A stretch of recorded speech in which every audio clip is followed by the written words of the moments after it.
Exercise is not just about burning calories. It's about literally digging into every muscle, every fiber of your being, every hormone, every neuroplastic structure in your brain, and saying, we're not everything we could be. Let's get better. That hurts, dude.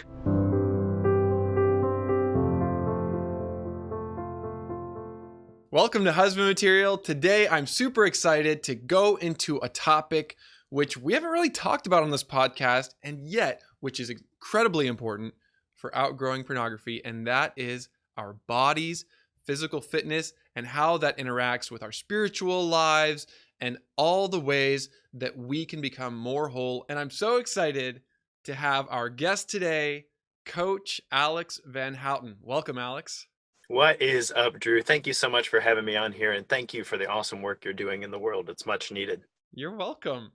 Likewise to you. This is actually going to be a two-part episode because I believe Alex has so much greatness to share with us. And we're going to do the second episode live, and you can come to that inside our community at husbandmaterial.co. Alex, what do people need to know about you? Well, first of all, they should know that I'm super jazzed up about this conversation. So you might need to slow my voice down or something, because you and I have been trying to get this thing on the books for the last couple months, and it just seems like, everything in life is, we're both dads, we're both business owners. It's hard to make those lines cross. So I'm just so glad to be able to have this conversation with you. So I'm a health and fitness nerd at the core of it, really. And I can get sciencey, but I'm also really passionate about what I do. To those who are most important to me in the world, I'm known as dad and husband. I have two boys here in Arkansas, and my wife, she's a dietitian. Her name's Kristen, and we raise chickens and we do outdoorsy things, and we go fishing and camping and hiking when the weather permits. And when we're not, we're doing some other shenanigans. That keeps me young, and that's the best you should know from a personal perspective. From a professional perspective, I have been a health coach, nutritionist, and personal trainer for 16 years, and I've been working in the health and fitness space to help men and women to become their best self, to become 1% better every single day, regardless of what the goal is. And so I'm excited to have this conversation with you, especially from the perspective of healing ourselves, playing the best game with the hand we've been dealt, and making the most, being stewards of what it is that God's given us. So I'm excited about this. Totally. And you're a podcaster too, right? Yes. I can't get enough of talking to myself in a closet. Yeah, same here. It's the Defining Dad Bod podcast. Yes, actually I have 3 podcasts. So I have a podcast called Carry Your Cross. So that's a recording of Bible studies that I do in our men's ministry here locally. And then I have a second podcast. This is the one that all started it for me. That's Defining Dad Bod. And that's about becoming and using our bodies in the process of becoming the fathers that we were created to be, and leaving a legacy of health and fitness for our children. And then I just launched the Better Daily podcast. This is more of a short cast. It's a 7 to 15 minute daily episode around a theme each day of the week. And so that's part of our Betterment community. And it's a blast diving into those things and making those topics more bite-sized. That's so cool. Clearly you have a lot of energy. Clearly you have a lot of motivation. So where does this all come from? Why are you so passionate about health and fitness? Man, that goes deep into my story. I'd say there's really 3 things that are worth highlighting in that. The first is I actually have a genetic disorder called Ehlers-Danlos. Ehlers-Danlos is a genetic disorder that makes your body really bad at synthesizing collagen in your tissues. So in layman's terms, that means that my tendons and ligaments, my digestive tissues, my small intestine and large intestine, even my vocal cords, they're not as strong and stable as they should be. With the way the body works is those tendons and ligaments, those tissues should be linked together like Kevlar, but instead mine are more like spaghetti noodles or gummy bears might be a better way of putting it.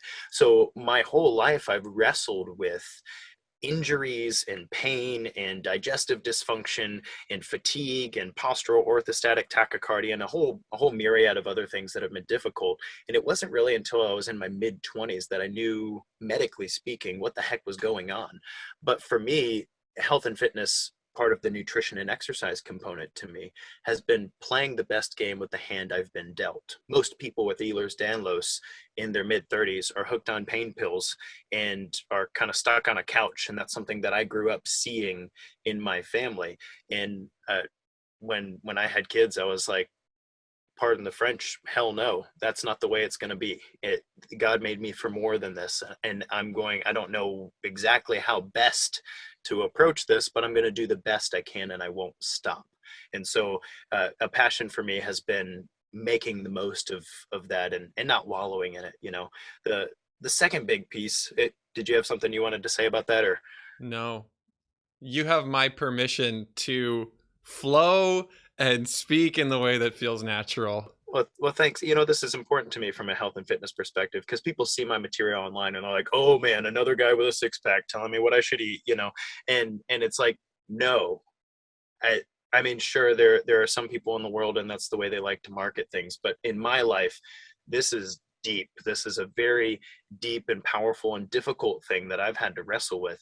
And when I work with people, for instance, who need to lose 100 pounds, in my view, we're wrestling with the same thing from a genetic perspective. If you need to lose 100 pounds, you're somebody who, genetically speaking, is very good at putting on fat, and it's very difficult for you to wrestle that off, right? And so I think we're doing the same thing. I think we're trying to figure out how best to manage and show up with high integrity with what we've been given and to be good stewards of that. So it's the same journey and everybody has a cross they're carrying, right? Yeah, I feel a lot of grace and space in what you just shared. Just validating wherever we are at, whether we need to lose 100 pounds, whether we are underweight, whether we're just fine, but we hate the way we look or the way we feel. I feel you giving us permission to be where we are with the hand we've been dealt, with the body that we have, and then taking it from there 1% daily at a time. Yeah, that's exactly right. And thank you for saying it that way because it's so important to me in my work. It took me a while working with business mentors and stuff. Like, do I really want to post half naked pictures of myself doing kettlebell swings? Like, do we really need more of that on Instagram? But at the same time, there's a portion of that was like, no, that's embodying my story. Like, this guy should be hooked on pain pills on a couch somewhere, but he's not. This is what God has given him. This is the grace God has given him and the courage that it takes to walk that path. And so, if you'll read the caption on the video, then you get the meat of it, right? But another reason that I'm really passionate about fitness is I grew up in fatherlessness. So part of my story, and we'll get into the hypersexuality side of things in a second, but part of my story is the abuse and trauma that goes with an abusive father, to mother and the yelling and the screaming and all that stuff with adverse childhood events, right? And I grew up without a father in the home, and fitness has been a conduit of manhood for me. It has been part of training the warrior. So like in the psychological literature, there's something called the indestructibles. That's what psychologists call the people who have experienced trauma, but for whatever reason, didn't end up in jail, didn't end up, I don't know, committing suicide or something along those lines. And they're like, why is that the case? Why is it the case that some folks experience trauma and walk down a almost like a path that you can't get away from? And what's the thing inside that so they don't know, by the way, they don't know. But one of the things that I've felt in my health and fitness journey is that image of fighting something, fighting a battle worth fighting. Paul says in Timothy, I have fought the good fight. I have finished the race, right? And part of my story has been like, well, I don't have a dad to shield that, but I'm fighting something. I don't know what I'm fighting, but I'm going to lift this weight and I'm going to throw these punches and I'm going to run. And there's an image that you start to grow in yourself that's like, well, I don't know what a man is, but I'm working on it.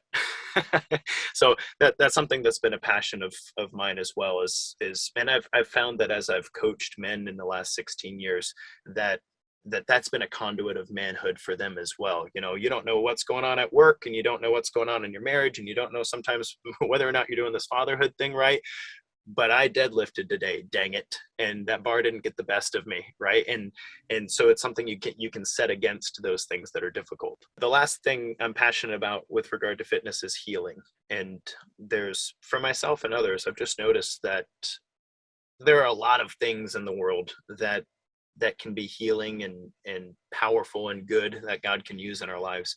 But getting ownership of what goes into my body from a nutrition perspective, being cognizant and careful about restfulness, that would be what you would consider the discipline of the Sabbath, and also in approaching with discipline and commitment the the practice of exercise, the practice of building your temple, so to speak. All of those things have been very healing to me, and it's just so powerful and cool for somebody to say, I was here and now I'm here, and this did that for me. Yeah. So that's I mean, I could talk about this all day because I'm passionate about it, if you haven't noticed, but the healing is powerful. Absolutely. And you mentioned how part of your healing has involved your sexuality. Could you say more about that? Yeah, man, that goes deep, right? So actually, part of the verbiage that I can use is thanks to your work and some of the experts that you've had on, because the speech that I would have used to describe this prior would have been really esoteric and cloudy. But getting my story straight, the trauma that I experienced as a child was something that I struggled with and wrestled with, even though I didn't know that that's what I was wrestling with. You know, into adolescence, that the urge to I don't know, bed as many women as possible, which I didn't, by the way. I just masturbated a lot. That was. And I mean, like a lot.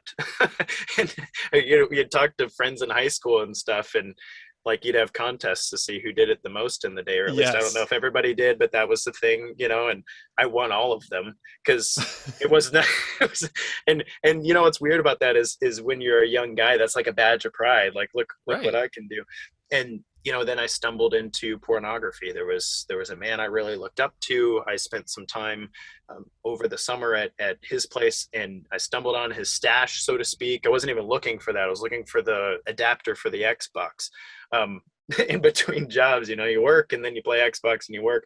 And I stumbled into this drawer full of like naked women on DVDs, and I don't know how it happened for everybody else, but something flipped in my head that was like, holy God, like I got all shaky and I didn't want anything to do with that, but I couldn't stop coming back to it, and that followed me into college. And so what I didn't realize was that the hypersexuality that I was experiencing was part of this deeply ingrained anxiety that came out of not wrestling with those traumatic memories, not inviting God into them, not bringing them to light, not speaking about them, um, and not healing from them. For lack of a better way to put it, I think the great clinician Carl Rogers spoke about how writing down these intensely difficult, without judgment, just writing it down and getting it out. And I didn't feel like I had anybody I could trust with that.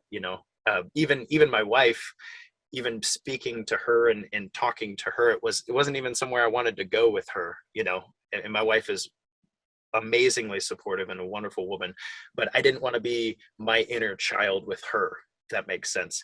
And so there was a time in my life where I was trying to break these behavioral habits of pornography and masturbation, and then even setting those down, I still needed things from my wife more frequently than was good for our marriage, or was possible with new kids in the house and stuff like that. And so at the end of it, and in my brokenness, it really came down to having to deal with that trauma, to having to deal with that anxiety. I think you've said porn is a pacifier, and it was dealing with the inner child, and not just porn in my life. It wasn't even libido. It was just a need to cover up the itch inside, that was so difficult. And man, it's a long story, but God had to bring me to that place where it was, I'll never forget. I was laying in bed with my wife. We had discussed some things, and I we had a new baby in the house, and I was upset. You don't get sex as much as you want with a new baby in the house, even if you're not wrestling with hypersexuality. All right. Like, her body needs to recover. Amen. And the baby's crying. She gets her oxytocin from the baby, not you. That's you feel like chopped liver, and you're kind of off to the side, right? But I had this discussion with her, and I remember in man, thank God for her. She's just such a wonderful woman. She said to me, "This feels like more of your problem than it is mine." And she said it lovingly, but she said it firmly. And I remember thinking, like, you hear in marriages, that the man has certain needs and the woman has certain needs, and I thought I was just asking her to fulfill my needs. But the deeper question was, why do I need this so much? Like, what the hell is that? so uh so her asking that question was really the impetus to start digging deep and to diving into the wounds that were so hard to dive into. Thank you for your vulnerability and for explaining so vividly what it looks like to get to the root and the core of why we struggle with these things.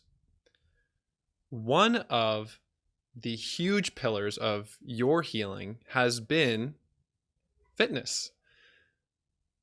And that's one of the major ways that you help other people. So how can greater fitness help us with healing trauma, anxiety, depression, and sexual behavior too?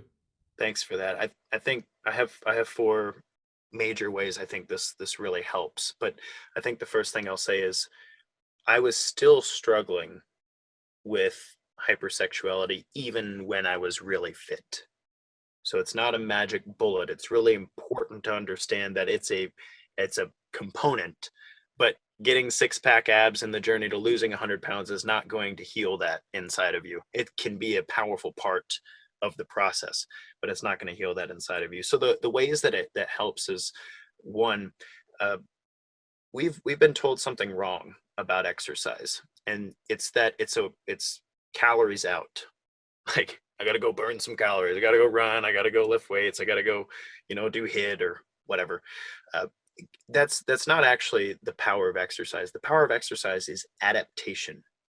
So your exercise is way more than calories out. It's adaptation. What exercise actually is at a scientific level, and we can talk more about this probably in the Q&A, because again, this is important stuff. What we're finding out in exercise literature is that exercise, sure, it burns calories, but something deeper is happening when you go through something difficult physically. Like, you tax a muscle and you tell it, hey, we're not strong enough here. We're not endurable enough. We're not flexible enough. We're not powerful enough, whatever it is. And you do that through controlled, intelligent exercise programming. What happens is your body goes, oh, okay. And whatever was in your DNA that hasn't been turned on, that should be turned on, that's called epigenetics, your body goes all the way down to the level of the DNA and signals, hey, we need more mitochondria in here. We need more blood volume in here. We need larger muscle tissue. And so what happens is when you exercise, the magic of exercise happens after the fact. And so that's called adaptation. Here's an example. One of those things is at the level of the brain, called the amygdala. I've heard some experts on your show talk about the amygdala. Mm-hmm. The amygdala in layman's terms is the part of your brain that triggers an emotional response. It tags things and it says, hey, this is really scary, or hey, you should be scared, this is fearful. Or for those of us who have wrestled with hypersexuality, that's the anxiety itch that we're trying to scratch through the satisfaction of masturbation or pornography or adultery or fantasy or whatever it is you're scratching the itch with. Exercise can actually tame the amygdalic response. So what happens is what you're doing through physical exercise is you're actually going through the process of anxiety. You're heightening your heart rate, you're breathing hard, your pupils kind of dilate, you're taxing the body, right? But you're doing so without the emotional fear. So what's really cool about that is it actually starts to condition the amygdala the thermostat, so to speak, of what makes you anxious actually conditions that to be set higher. The thermostat's set higher. Your thermostat doesn't click on so often, right? Because you train the body through adaptation and exercise to be less prone and sensitive to anxiety. Does that make sense? Oh, yeah. So to put that in my own understanding of the brain, through working out, through exercise, and causing our body to need to become stronger, to need to adapt, we can actually become more resilient and less triggered all the time. That's exactly right. And it works in both directions. So anxiety reduces, right? There's really robust research around this. But from a depression side of things, because sometimes this hypersexuality thing is about a pick me up, right? Kind of like caffeine, but for porn addicts. And I say that as somebody who's been there. But exercise also works on the other end of things, adapting the body to kickstart the brain out of those doldrums, out of that low place. So it works on both ends of the spectrum. The highs get lower and the lows get higher, if that makes sense. Yeah, so I hear you saying that exercise can be preventative, and also it can be really helpful in the moment when I feel triggered. Yes, exactly. Exactly right. And that resonates with me so deeply. Exercise, specifically running, aerobic exercise, swimming, has helped me. And I am literally going to go for a swim later, my man, in order to do this, because it's so helpful. And I didn't even understand that it was conditioning my amygdala, but it makes so much sense. Right. And so that brings me to number 2, which is an outlet, right? So behavioral patterns need something in place of what you used to do, right? So even before I wrestled, even before I managed the trauma, even before I brought healing to that place in my life and invited God into that, even before that, it was still like, I don't really want to do this. I had an immense amount of guilt and shame kind of wrapped up in that. And so one of my more positive ways of handling that itch, the porn as a pacifier thing, I'd much rather use exercise as a pacifier. Like, it's at least it's good for me. Like, so it's like, I really feel like this. I'm going for a run. Like, forget it. I'm out of here. Like, you know what? You know what's not going to follow me on my run? None of this crap. I mean, it's so good. And I actually want to bless all the pacifiers out there, healthier than porn. Right. Even something as simple as watching a movie can be a step closer to greater health and presence and freedom than watching porn. And maybe getting up off the couch and going for a walk while listening to this podcast. That's right. You know? And it doesn't have to go straight to the kettlebell swings. And so it's okay to have pacifiers. I have pacifiers that help me soothe and regulate when I'm triggered and distressed. What we're doing here is choosing better ones. That's exactly right. And I mean, good cognitive behavioral therapy is, hey, there's a trigger, there's a thing that leads to this particular action. You generally can't change the trigger very well. Like, you can change, the thermostat, so to speak, as we were talking, but the action, usually you can usually put something in place of that. Like, if a smoker's trying to quit smoking, it's easier to step down to nicotine gum than it is to go cold turkey. I feel like a cigarette. Here's some gum. It's not great, but it's not as bad as smoking, right? And so anyway, exercise can be a powerful outlet on that front. The other thing I love about exercise with regard to hypersexuality is it gives an answer to isolation. There's a community around health and fitness. There just is. So, like, if you walk into a gym, or you walk into a CrossFit studio, or if you walk into a yoga place, or you go walk on a trail with other people who are walking, you automatically filter out the rest of the world. And for me, at least growing up, these were my people. Even if they were doing weird stuff in the squat rack, all right? Like, at least they were trying to better themselves, like, it's like, you see some of those YouTube videos, you're like, what is that guy doing? I don't know. At least he's in the gym. Like, that's good. So it's a helpful answer to isolation. And as you know, the hypersexuality, or maybe more broadly, the devil himself loves for men to be isolated. Like, when you're in isolation, you feel like you're on an island. The shame, the guilt, the anxiety, the depression, all that can get worse. But when you get to be around other people who have similar interests to you, or at least are also trying to better themselves, then it keeps you out of that. Like, it's so true, especially if you're working a full-time job, especially if you have a wife and maybe some kids at home. What space do you have? Like, where can you connect with other men? What I've found is that in order to have quality, consistent time with other men in person, we've got to be going for a walk or a run or a swim or something physical, because otherwise, when's it going to happen? that's exactly right. And so that answer to isolation has been powerful to me. Many of the positive and deep relationships that I've grown in my life have been because of the health and fitness pursuit. And we've talked about this on another podcast. Men form relationships side by side, having a shared activity, looking in the same direction, and fitness can be such a great way to do that. Right. So let's say you have a running buddy, right? One of the things that happens when you're exercising at a base cardio level, not high intensity, but a base cardio level. You're not going to get this from kettlebell swings, but at a base cardio level, you actually get higher cognitive function. It's kind of like caffeine almost. You get slightly higher cognitive function. People who enjoy running or enjoy swimming, they'll often report they think more clearly in the middle of those base cardio. Is I could hold this for 15 or longer minutes and it's not too bad. I can still form sentences, that sort of thing. It's good thinking time. It's like moving meditation. So if you're side by side with a guy and you're both jogging and it's not too hard, you're not on an evil hill, or you're not like, trying to make race time or whatever, you might actually say some things that you wouldn't normally say, which, when you're in relationship with men, like, and you go out for some beers or something, you're using alcohol as an inhibitor to change the consciousness around it, to make the thing more pleasurable, enjoyable, and to say some things you probably wouldn't normally say so you can get them off your chest.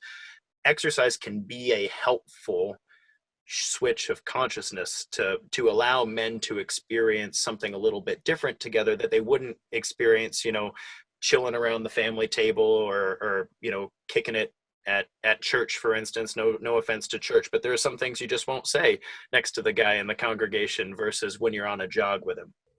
Would you say the same for a walk? Absolutely. Depends on your level of conditioning, right? So some individuals are very well conditioned. So if you've been exercising a lot in your life, you have good cardiovascular conditioning, a walk's not quite going to do it for you. but if you're relatively new to health and fitness, then a walk is great base cardio. Wonderful. Because I know we got some guys listening to this who hate running. Right. You're like, oh crap, I got to be a runner to have great conversations. No, that's not what I'm saying. Thank you for clarifying. You're welcome. And the last thing I think that's really helpful here is the building of your character. You change your personal narrative when you engage in a health and fitness journey. You can start checking things off the box, right? You can say, hey, I reduced sugar in my life. Look at that. Look what I did today. And even if you're still struggling with other things, you have a win in the bucket. And what happens is you just start looking in the mirror, and maybe you are seeing some physical change. Maybe you're seeing that your shoulders are getting broader, and maybe you're seeing some muscle definition. Maybe you're seeing your gut come down. All that's awesome. But what happens is you start looking at the guy in the mirror and you start telling yourself a different story about that guy, because that guy, prior to your health and fitness journey, you're like, man, you might have all kinds of things you're ashamed about, all kinds of things you're wrestling with. You might have blown up at your kids. You might have watched porn yesterday. Like, it could have been a bunch of different things that you could put in your losses bucket. But that guy has been consistent with his walking routine or weightlifting routine and cutting out sugar or whatever it is for the last 3 months. And he's seeing progress. And that guy is becoming something completely different. And what happens is one day you look in the mirror or somebody says something to you and it flips a switch. You're like, I'm not that other guy anymore. And that's really powerful when you're wrestling with something traumatic and difficult in your life. And when you're trying to become, when you're trying to be better and manifest better, you start to see that. And the cool thing about exercise is, like, did you do it today? Yes or no? And nobody's stopping you. Yeah. On the journey of outgrowing porn, It can sometimes feel discouraging to not have those tangible evidences that I really am growing, that I really am changing. So this is so tactile and embodied, feels like it's easier to celebrate the wins. Absolutely. With a good exercise program, for instance, you will get stronger. You do shoulder presses at 5 pounds long enough, you're going to do 10 pounds, and now you're going to do 15 pounds. And I know everybody has a mortal limit to their strength, but those changes, before you even see it, those changes matter. Jesus said, blessed are those, you guys believe because you've seen, but blessed are those who have not seen yet still believe. Exercise is one of those things that you don't see the fruits of right away, but you can mark the action off, and you can start seeing progress relatively fast, even before you see the effect in your life. And there's not many things like that. Alex, right now, I'm feeling a little bit more motivated Good. to get 1% better from where I'm at right now. You've given us so many reasons why this matters, why it's important, and some low hurdles that we can overcome in order to get into it. I mean, at a basic level, we all know that health is important, but we still have such a hard time pursuing it. Why is that? Well, we all have our obstacles, right? Um, and I can make, because I am a health and fitness nerd, I can make this sound really complicated. But if every single guy sat on the edge of his bed and asked God, what's one thing I can do to better my body that I know I need to be doing and I'm not doing? And take the smallest chunk there and do it. And then the same thing. What is one thing I'm doing to my body that I need to stop doing? That I know I need to stop doing. It could be the Diet Coke, it could be the way too dang much coffee, it could be the 7 p.m. ice cream run, whatever. But it's relatively simple. Now, the question why we don't do it, that's way harder. So Jesus said, love your neighbor as yourself. And as Christians, we're like, yeah, we should be nice to people. But we gotta really ask the question about what it means to love yourself. Because when I talk to people about their health and fitness journey, it's not usually the program that needs to change so much as it is their understanding of what they're actually doing for themselves. Because so if you ask somebody how they love their children, do you give them everything they want? Do you heap all the things you never had upon them? Do you make their lives as easy as possible so that no harm ever befalls them and it's never difficult? No, you don't do that. That's not how you love your kids. And we all have a different way of approaching it, but we hold the line. We try to teach them to become everything that they were created to be, to manifest their fullest potential, and to go, man, you're better than that. I'm going to help you do this. Or, man, no, you can't subsist on chicken nuggets and ice cream for the rest of your life. You're going to eat broccoli sometimes, and I don't care if you don't like it. And that's how you love your kids. And every dad knows that. I'm not saying we're all perfect dads, but every dad knows that and feels that drive deep down inside of them. And then I encourage you to look in the mirror at yourself. What does it mean to love yourself?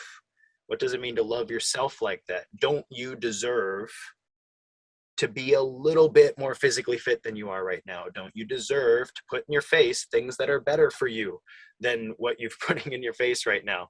And I know, like, that gets really convoluted and stuff, but I think at the very core of it is we don't know how to love ourselves. And from a scientific perspective, literally saying, let's say God gave you at conception a very unique genetic makeup, and that particular genetic makeup does well with XYZ exercises, XYZ foods, XYZ amount of sleep, blah, blah, blah. What does it mean to love yourself? Well, to love yourself means to manifest that potential as openly, courageously, bravely, powerfully as possible. And it really sucks when our physical bodies are the impediment to that, because we've treated ourselves poorly. We've fed ourselves poorly. We haven't moved well. We haven't rested enough. And we've had to cover this all up because, we're tired, but we're using caffeine to fix that, or we're feeling fat, and so we're trying to run off all the calories. It's like, no, man, you're worth more than that. You were created to be more than that. So let's learn to love ourselves. And that there's a study, Jordan Peterson popularized this in his 12 Rules for Life book, on treat yourself like you are somebody that you're responsible for helping, is what he says. And he highlights this very real study about how people are way more likely to give their dog their life-saving medicine. 99%, they're going to give their dog their life-saving medicine. But when it's them, when they've had a kidney transplant, and if they don't take this pill, they're probably going to die, the adherence to that is less than 40%. So people will take better care of their dog than they will themselves. And like, that's hard. And I'm not indicting anybody. The real thing is here too, loving yourself is a painful process. It's hard to learn. It's hard. Like I told you about adaptations earlier. Exercise is not just about burning calories. It's about literally digging into every muscle, every fiber of your being, every hormone, every neuroplastic structure in your brain, and saying, we're not everything we could be. Let's get better. That hurts, dude. That hurts. And you're not going to do that yourself. Like, you're just not. That's a hard process. And so I think part of that is many of us feel alone in the process of learning to love ourselves well. And I think that's really at the core of why we don't do that. Yeah. We have a hard time pursuing health and fitness because when it comes down to it, we don't love ourselves. And that's difficult to say. And yet, when we look back at our childhoods, a lot of us were not allowed to have needs. A lot of us were taught to neglect ourselves and our desires. We didn't have that loving and compassionate, fierce commitment to become better. I think one of the reasons why exercise is such a big part of my life is because my dad would invite me to go exercise with him. And I saw it modeled for me that he made that a really important part of his life. And so naturally I imitated him. And a lot of us didn't have that. We didn't have that person. We didn't have that father. We didn't have that older, wiser brother or mentor leading us through this. And so of course we have no idea what we're doing. And of course, it's so hard just to get off the couch or get off of work in order to go do this. I mean, we face incredible inertia. On top of whatever shame and self-contempt we're feeling, on top of whatever anxiety and despair we may have about this. And what I want to invite everybody into as we consider what the next step would be is gentleness and tenderness and compassion for where we are. Simply being with the little boy who never had somebody to play catch with him. To be with the little boy who never got taken out to go to the gym or go learn a new skill or go push his limits. To bless that boy, to love him, and then to try something new and see how it goes. And we're allowed to not be great at the exercise we're trying. We're allowed to be imperfect and to be learners. That's well said. I think you've dug at something that is also at the core of why it's hard for health and fitness. And I just wanted to address something you just said, which is, it might sound weird to approach your inner child with gentleness and then proceed to try to whip yourself into shape. Like, those things sound like diametrically opposed, but you also said in there, and I think this is the core of it. It's a loving, at least I imagine, and this is something I say to my boys regularly, a loving father says to the son, he says, you're better than this, and you owe it to yourself to find out how much better. It's okay to suck. Like, it's okay to suck at this. It's okay to be bad at it. But you're made of sterner stuff than you know, man. So we're going to keep going at it. We're going to keep practicing it. We're going to keep doing it. And we're going to do so in a way that doesn't make it suck worse all the time. We're going to do so in a way that establishes your self-efficacy, and that that helps you to feel strong and powerful in this thing. And that's the thing is it's not just like you owe it to you to learn how to love yourself in gentleness. It's like, what's the most encouraging thing that somebody could say to you? And that is, hey man, you're not perfect the way you are, but that doesn't mean you can't get better. Yes. And another part of being a good dad is saying, hey, little guy, I'm going to be with you. I'm going to do this with you. I'm not asking you to do anything that I'm not going to do myself. Hey, let's do this together. Let's make it quality time. That's one of my favorite ways to motivate myself and my clients to do self-care. Consider it quality time with your inner child. Let's go out and do it together. And there's no contradiction between gentleness and tenderness and pushing your limits. It's saying, I believe in you. I'm with you. I love you. I'm committed to you. Let's go find out what's possible. Yeah. I love that. Thank you for that. There's a story that comes to mind for me in my life right now about this. Last weekend, I hurt my toe really badly. It's blue right now. I may have broken it. It's kind of swollen. And next weekend, I'm signed up for the longest run I've ever done. It's a 16-mile trail race. Woof. Here in Santa Barbara with 5,000 feet elevation gain. I've never done anything like this before. And I broke my toe the weekend beforehand. It's the pinky toe. I went on a little practice run yesterday. And here's why I'm bringing that up. Because my goal next weekend is to be gentle and tender while seeing what I can do and pushing my limits. They're not contradictory. What I want to do is run the race for the joy set before me and check in with myself to find out where my limit is. Thankfully, it's an out and back race so that I can turn around when I need to, if I need to. And we'll see how it goes. To me, that felt like a great case study of what we're talking about. Very good case study of what we're talking about. Well said.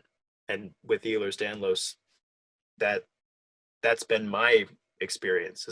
I've always had to wrestle with some sort of injury and learn to love myself well in that, because it's like if you let the injuries dictate what you will or won't do, then in my life at least, I'd never do anything. And that's not very loving to me. Absolutely. I'll let you know how this race goes. I'm going to do the best with the foot I've been given. That's right. That's what I'm talking about, man. You got this. So there's a little bit of motivation. One of the things I've loved about talking with you is the way that you can get motivation and inspiration from the Bible too. Yeah, man. You asked me before our conversation here. You asked me, what are some biblical passages or verses that are motivating to you or inspiring to you with regard to health and fitness? And so I had a list, but I wrote, oh my gosh, it was so long. So I could send you a list of those to post in your community, perhaps, that might be powerful and good. I want to share a few of them here, though. Some of the easy ones, some of the high level, you don't have to think about this much to be motivated by it. You got Hebrews 12:1, right? Let us run with endurance the race that is set before us, right? And unless you've run much or done anything that just requires endurance, where you your head's in the sand, all you can really see is the thing in front of you. Your nose is to the grindstone. It's right there. And you look up and it's still so far away and everything hurts. Like everything's hard and difficult. And for somebody to say, let us run with endurance. And in the Christian walk, man, it's no walk in the park. Every Christian knows, or at least every Christian who spends a lot of time with God in the walkingness goes, it's not easy. It's not an easy path. It's not easy. And having endurance there, both from a physical perspective and a spiritual perspective, is just something that digs into your being. And I have guys who love strength training. They love to lift heavy, and then they hate cardio. They're like, ugh, I hate walking up hills. I hate swimming. I hate biking. I hate jogging. And it's like, okay, well, you can't be strong and not endurable. You can't be powerful and not gritty. I'm not going to let you do that. I'm your coach, and also, you know, you're going to be fatter than you should be. That's all there is to it. When you don't train endurance, your body doesn't know how to use fat as a fuel source. So we gotta get on that train. Anyway, the point is that verse is powerful to me. I think about it pretty frequently when I would like to give up in my exercise practice, when things are difficult. I'm hitting a particularly difficult hill, or I don't feel like I have any more reps in me.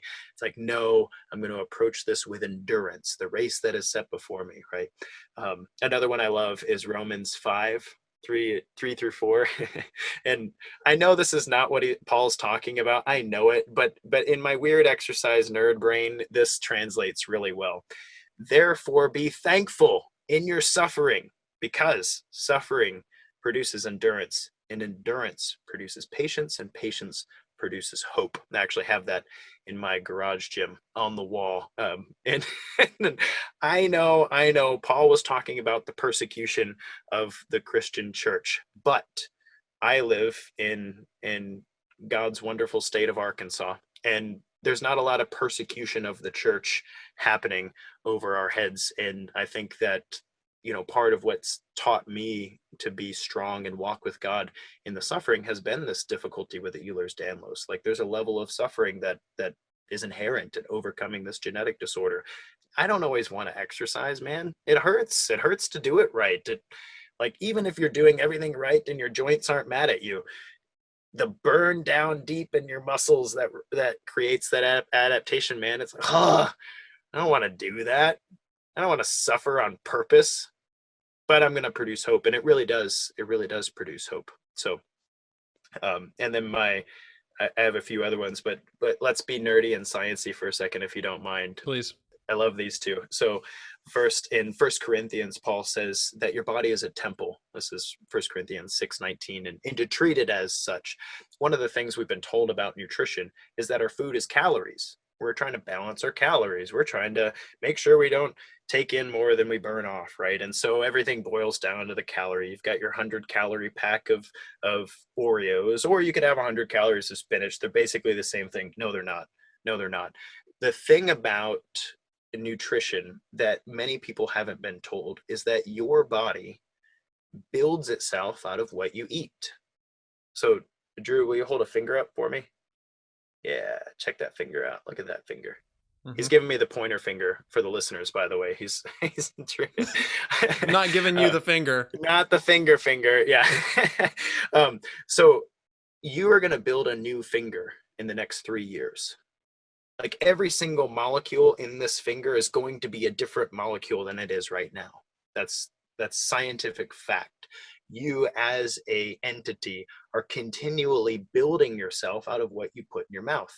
And so when we talk about building our temple, treating our body as a temple, like, our nutrition is literally what the materials by which we are building the temple. That's when we choose what we eat and we put in our face, we're saying, I want that to be part of the brick and mortar of my body. I want that to be part of the cornerstone. I want that to be part of the doorway. And frankly, there are a lot of people walking around with mud huts worried about calories. It's like, bro, come on, man. You're a temple of the living God. The Holy Spirit wants to indwell in you. Give it a better place to live, dude. And so I draw a lot of inspiration from that, from a nutrition perspective. And again, I could go on for a while, but one more, just one more. Please, let's go. So Exodus 3, Moses is walking along in the desert, right? And he sees this burning bush, and he's like, what in the world? It's not burning up. The bush isn't being consumed. And if you're familiar with the Old Testament, all you know, this is the paramount moment where God talks to Moses and tells him, dude, you are responsible for bringing my words to Pharaoh and freeing my people. And that's what the rest of the Old Testament's about, basically. And so Moses has this huge thing with this burning bush, right? Well, burning is combustion. Burning is flames, right? And I'm a chemistry nerd. I went to school for chemical engineering, so I appreciate this very much. The combustion reaction is fuel plus oxygen yields carbon dioxide plus H2O. So everybody take a deep breath with me. Ready? And then out. You are a combustion reaction at the level of every single mitochondria in your body. What happens is you're taking an oxygen, you're burning through fuel. It's fuel that you've eaten or fuel that you've stored, right? You're burning through fuel. And what's produced is carbon dioxide and water. If you breathe on like a mirror, it's condenses and fog. So you've got carbon dioxide and water coming out of your face, right? So you, at the very core of it, you are a combustion reaction. That's what's happening in your body all the time. But what's really cool about you as a combustion reaction is you're not being consumed. You're being built anew. And what's really crazy is they didn't know any of this thousands of years ago. They didn't know any of this. But the projection of the burning bush is actually a wonderful reflection of what you actually are. When you're exercising, you're turning up the furnace a little bit. Like, hey, I'm already a combustion reaction. Let's turn up the furnace a little bit. Let's get these flames really going. I'm not going to be consumed. I'm going to be built anew, right? And it's so cool. It's so deep and powerful to know that the way God built our bodies is so that we also have a conscious say in how we build ourselves and how often we turn up the furnace. And I think both of those things are really inspiring to me. And I hope anybody listening gets some inspiration next time they're suffering through their exercise routine. The next time you suffer through your exercise routine, building a porn-free body, you are literally on fire. On fire. You on fire! You're on fire. You're turning on the heat, dude. Like, I love it. So thank you for that. Again, I could keep going, but those are some good ones to start with. Those are some great ones. I kind of want to hear more. Let's go for a couple more biblical sources of inspiration. Okay. Thank you. Thought you'd never ask. Okay, so 2 Corinthians 12:9. This is actually a really hard passage, right? So Paul says, I have this thorn in my side, and I asked God 3 times to remove it from me. So this is hard, right? Because this is like, I'm asking for healing here. He's not giving it to me. I've seen paralytics walk. I've seen blind men see, and we don't know what thorn in his side Paul's wrestling with, but he asks God for this thing to be removed from him. And God says to him, my grace is sufficient for you, for my strength is made perfect in your weakness. And then he goes on to say, therefore, I will boast evermore in my weaknesses so that the power of God may rest on me. And what's really cool about your health and fitness pursuit is that, especially when you're exercising, not to burn calories, but to actually achieve adaptations, is you're going to feel weak regularly. Not every single workout. I've been to a few CrossFit studios, and I'm not crapping on CrossFit here, but been to a few CrossFit studios where every workout, man, you're just like dead. You're like dying on the that was the point of the workout, was to just rip you down, and my poor joints can't handle that. But the powerful part of an exercise practice that brings you to a weak area in your life where you realize, I am not enough. This is my limit. I can't go beyond this right now. This is it. I'm spent. I'm done. That feeling, it doesn't happen very often acutely in life. You might feel like that in general, especially if you're depressed, but you don't often get the opportunity to be right there in your weakness and then say, thank you, God. To say, thank you for what you've given me. Thank you that I'm able to approach this way in my life. Help me remember that your strength is made perfect in my weakness. Like, teach me what it's like to be strong in this moment for you. And because that weakness is something that, I mean, we're all going to be weak, but what's cool about our health and fitness journey is we can put ourselves there on purpose. We can be there on purpose, and it does something beneficial and positive, but at the same time, we get to feel that and know that that's not the end of us, that's not the end. We get to wake up tomorrow. And what you said earlier about adaptation means that when we are weak, our body is literally telling itself to become stronger. That's exactly right. That's really cool to think about. Last one, Hebrews 11. I actually hated this verse growing up.